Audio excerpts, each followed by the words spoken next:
ಇನ್ನು ರಾಜ್ಕುಮಾರ್ ಅವ್ರನ್ನ ನೀವು ಒಂದು ಸಿಪಾಯಿ ರಾಮು ಫಿಲಮ್ ಆಯಿತು, ಅದಾದಮೇಲೆ ಯಾವ ಒಂದು ಕಾದಂಬರಿಯನ್ನು ನೀವು ಅವ್ರಿಗೆ ಸಿನಿಮಾ ಮಾಡ್ಲಿಕ್ಕೆ ಕೊಟ್ಟಿದ್ದೀರಾ? ಮಿಸಸ್ ರಾಜ್ಕುಮಾರೇ ಎಲ್ಲ ಸೆಲೆಕ್ಟ್ ಮಾಡೋದು ಅಂತ ಕೇಳಿದೆ ನಾನು. ಅವ್ರಿಗೆ ತೇಲಿ ಬಂದ ಬಂಧನ ಅನ್ನೋದು ಸೀರಿಯಲ್ ಆಗಿ ಬಂದಿತ್ತು ಪ್ರಜಾಮತದಲ್ಲೋ ಇಲ್ಲ, ಭಾಳ ಚೆನ್ನಾಗಿತ್ತು ಅಂತ ಎಲ್ಲರೂ ಕಾಯೋರಂತೆ. ಅದು ಸೀರಿಯಲ್ಲು ಇವತ್ತು ಮುಗಿದ್ರೆ ನಾಳೆ ಬರುತ್ತೆ ಅಂದರೆ ಆಫೀಸು ಪ್ರಜಾಮತದ ಆಫೀಸ್ ಬಾಗಿಲಿಗೆ ಬಂದು ಕಾಯ್ತಿದ್ರಂತೆ, ಅಷ್ಟು ಚೆನ್ನಾಗಿದೆ ಅಂದ್ಬಿಟ್ಟು ಅಂತ.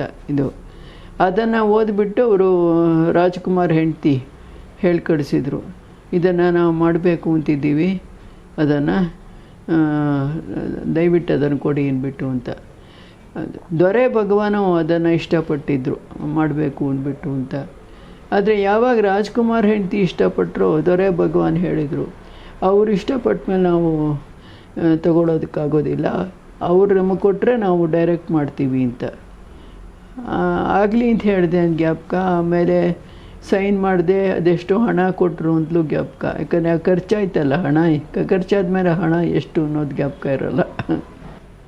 ಇದಲ್ಲದೆ ಬೇರೆ ಬೇರೆ ಸಿನಿಮಾಗೆ ಸಂದರ್ಭದಲ್ಲಿ ಏನಾದರೂ ರಾಜ್ಕುಮಾರ್ ಅವ್ರನ್ನ ಮಾತಾಡ್ಸೋ ಸಂದರ್ಭ ಬಂದಿತ್ತಲ್ಲ? ರಾಜ್ಕುಮಾರ್ನ ಮತ್ತೆ ಎಲ್ಲೂ ನೋಡಲಿಲ್ಲ ನಾನು, ಅಷ್ಟೇ ಜಾಗ. ಮಿಸಸ್ ರಾಜ್ಕುಮಾರೇ ಹೆಚ್ಚಿಗೆ ನಾನು 2-3 ಸಲ ಭೇಟಿಯಾಗಿದ್ದು. ರಾಜ್ಕುಮಾರ್ ಹೆಚ್ಚು ಮಾತೇ ಇಲ್ಲ.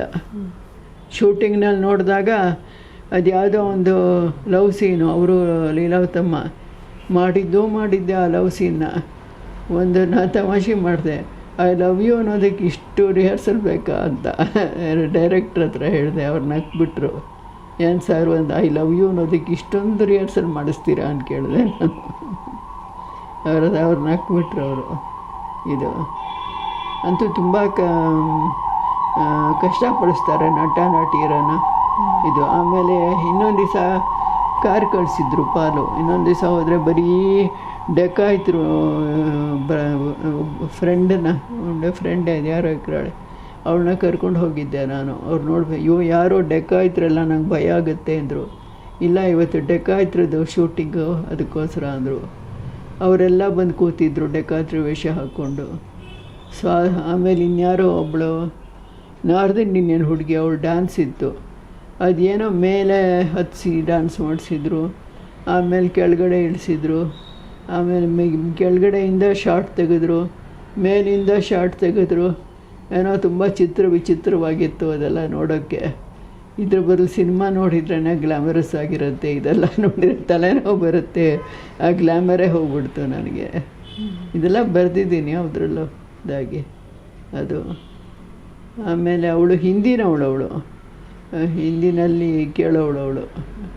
ಇದು ಒಂದು ಸಲ ಇಂಗ್ಲೀಷ್ನಲ್ಲೂ I am ready sir, will you shoot ನಾವು ಅಂತ. ಆವಾಗ ಅವ್ರಿಗೆ ತುಂಬ ಮರ್ಯಾದೆ, ಇಂಗ್ಲೀಷ್ನಲ್ಲಿ ಮಾತಾಡಿದರೆ ಅವ್ರ ತಕ್ಷಣ ಎಲ್ಲರೂ ಬಂದುಬಿಡೋರು. ಯಾರೋ ಅಲ್ಲಿಂದ ಕರ್ಕೊಂಡು ಬಂದಿದ್ದರು ಡ್ಯಾನ್ಸ್ಗೆ.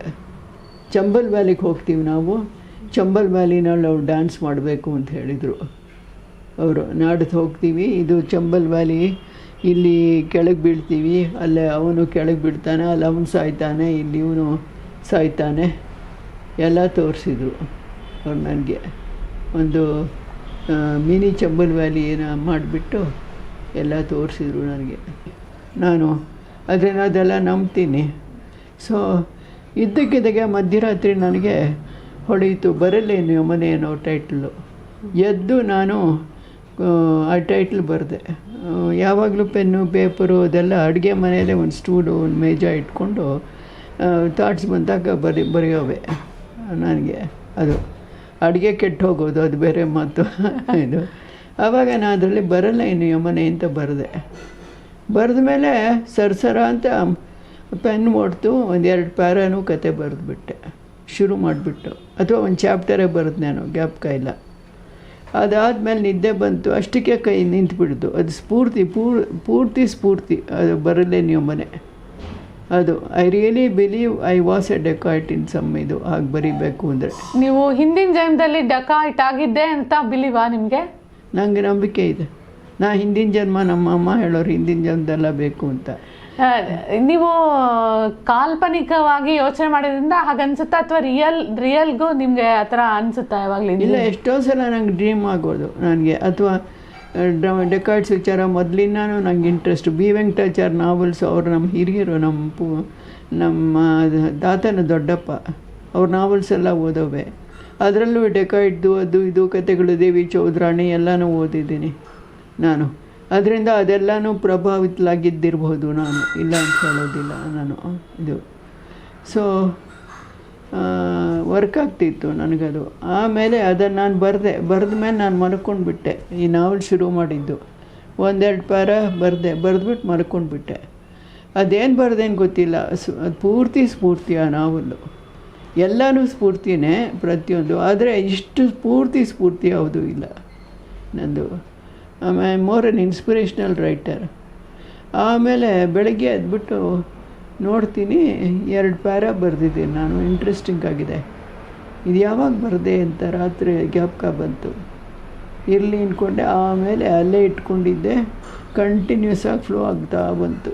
ಬರನೇ ನಮ್ಮನೆ ಪೂರ್ತಿ ಇನ್ಸ್ಪಿರೇಷ್ನಲ್ ನಾವೆಲ್ ಅದು ಡೆಕಾಯ್ತರ ಬಗ್ಗೆ ಬರೆದಿದ್ದು ನಾವೆಲು. ಅಂದರೆ ಅದು ಯಾವುದೋ ಜನ್ಮದಿಂದ ಬಂದಿದ್ದು ನನ್ನ ಅನುಭವಗಳು ಆ ನಾವೆಲ್ನಲ್ಲಿ ಬಂದಿದೆ ಅಂತ ಅರ್ಥ. ನೀವು ಹಿಂದಿನ ಜನ್ಮದಲ್ಲಿ ಡಕಾಯ್ಟ್ ಆಗಿದ್ರೆ ಈ ಜನ್ಮದಲ್ಲಿ ಸಾಫ್ಟ್ ಆಗಿರ್ತಾ ಇಲ್ಲ ಅಲ್ಲ? ಯಾರು ಹೇಳಿದ್ರು ನಾ ಸಾಫ್ಟು ಅಂತ? ನನ್ನ ಮಗಳನ್ನ ಕೇಳಿ, ನಮ್ಮ ಯಜಮಾನ್ರು ಇದ್ದಿದ್ರೆ ಹೇಳೋರು. ಅಂದರೆ ನೀವು ಜೋರು ಅಂತ ಹೇಳ್ತಾ ಇದ್ರಾ? ಜೋರು ಅಂದರೆ ಡೆಕಾಯ್ತ್ ರೋಮಾಂಚಕಾರಿಯಾದ ಜೀವನ ಅವ್ರದ್ದು. ನನಗದು ಮೊದಲಿಂದಾನೂ ಇಷ್ಟ ಆಯಿತು. ಇದ್ದಕ್ಕಿದ್ದಾಗೆ ಕುದುರೆ ಮೇಲೆ ಹೋಗೋದು, ಎತ್ಕೊಂಡು ಹೋಗೋದು, ಅದು ಮನೆ ಸುಡೋದಲ್ಲ, ಬೇರೆ ರೋಮಾಂಚಕಾರಿಯಾದ ಇದೆಲ್ಲ ಡೆಕಾಯ್ಟ್ಸು.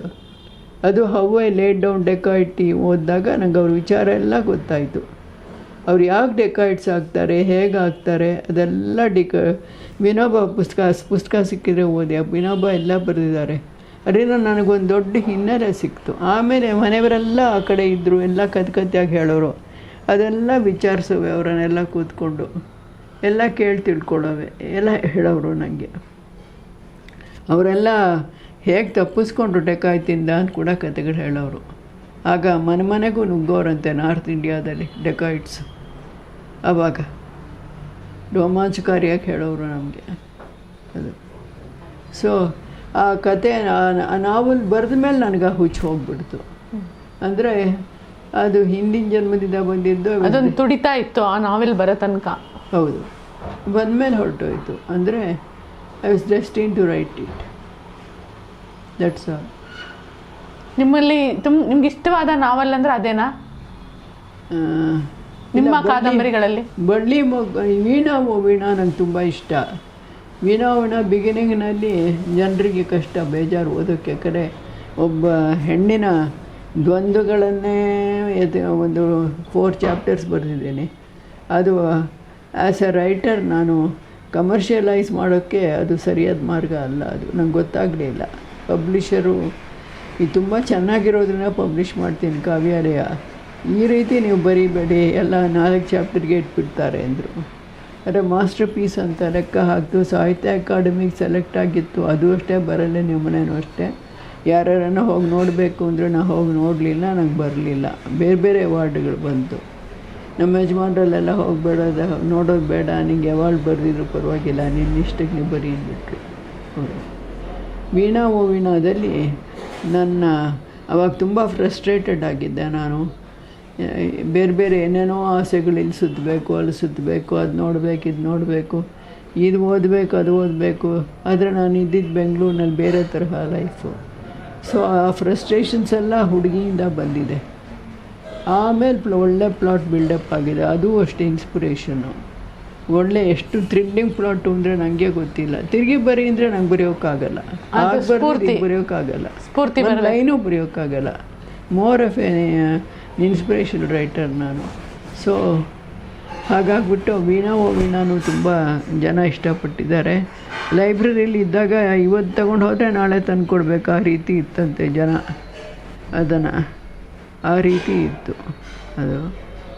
ಆಮೇಲೆ ಬಳ್ಳಿ ಮಗು ನನಗೆ ಇಷ್ಟ ಆಯಿತು. ಯಾಕಂದರೆ ಕಾನ್ವೆಂಟೆಲ್ಲ ಹುಡುಗಿ ಇದ್ಲು ಆವಾಗ.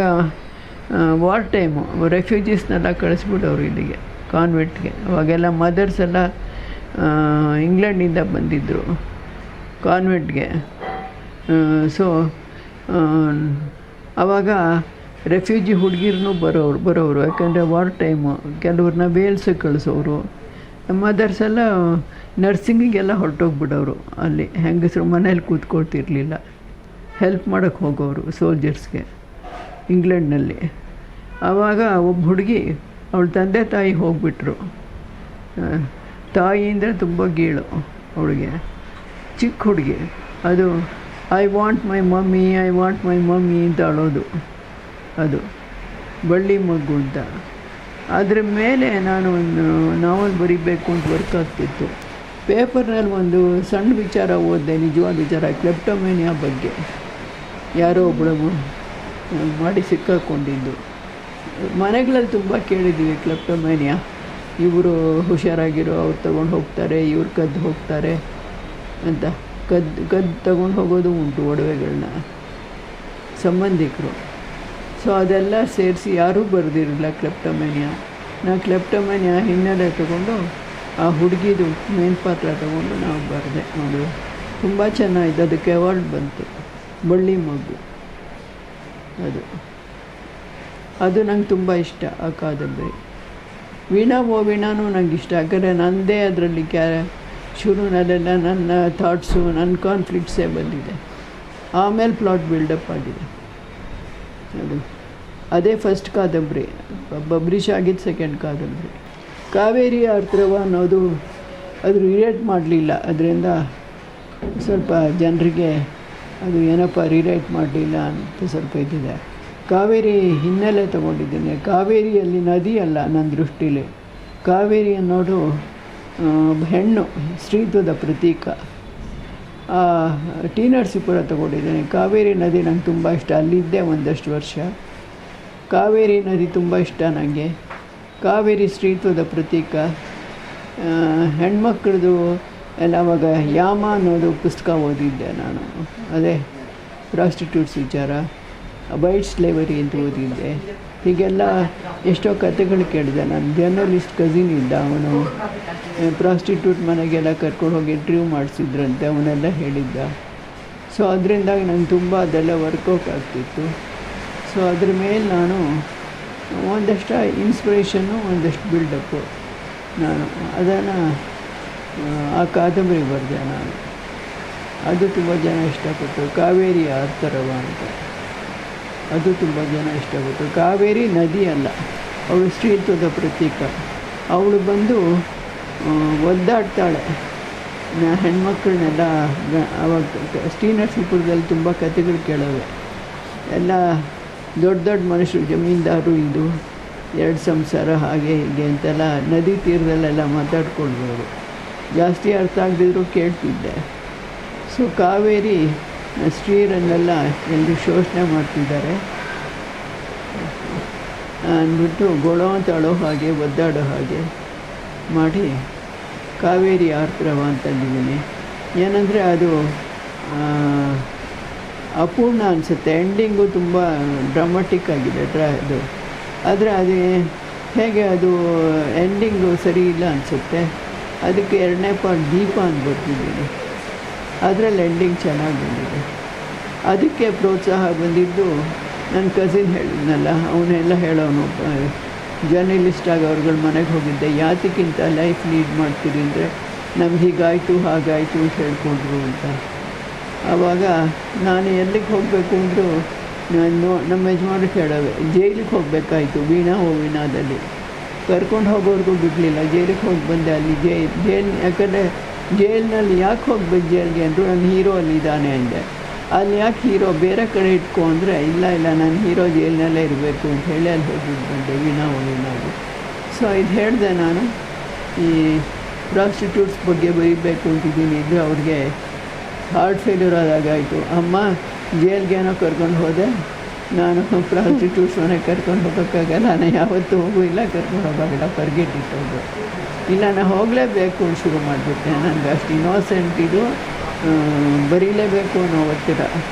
ಅವಾಗ ಇದೆಲ್ಲಪ್ಪ ಬಂತು, ಚೆನ್ನಾಗಿ ಕಟ್ಕೊಂಡಲ್ಲ ಅಂದ್ಬಿಟ್ಟು ಪುಸ್ತಕ ತಂದುಕೊಟ್ರು. ಯಾಮ, ವೈಟ್ ಸ್ಲೇವರಿ ಇದೆಲ್ಲ. ಅದೆಲ್ಲ ಓದಿದ್ಮೇಲೆ ನಂಗೆ ಐಡಿಯಾ ಬಂತು. ಅದ್ರದ್ದು ಐಡಿಯಾನೇ ಇರಲಿಲ್ಲ. ಆವಾಗ ಅವ್ರನ್ನೆಲ್ಲ ಇಂಟರ್ವ್ಯೂ ಮಾಡೋದು ಗೊತ್ತಾಗಲಿಲ್ಲ. ಸೊ ನಾನು ಬರೆದೆ, ಕಾವೇರಿ ಹತ್ರ ಬರೆದೆ ನಾನು.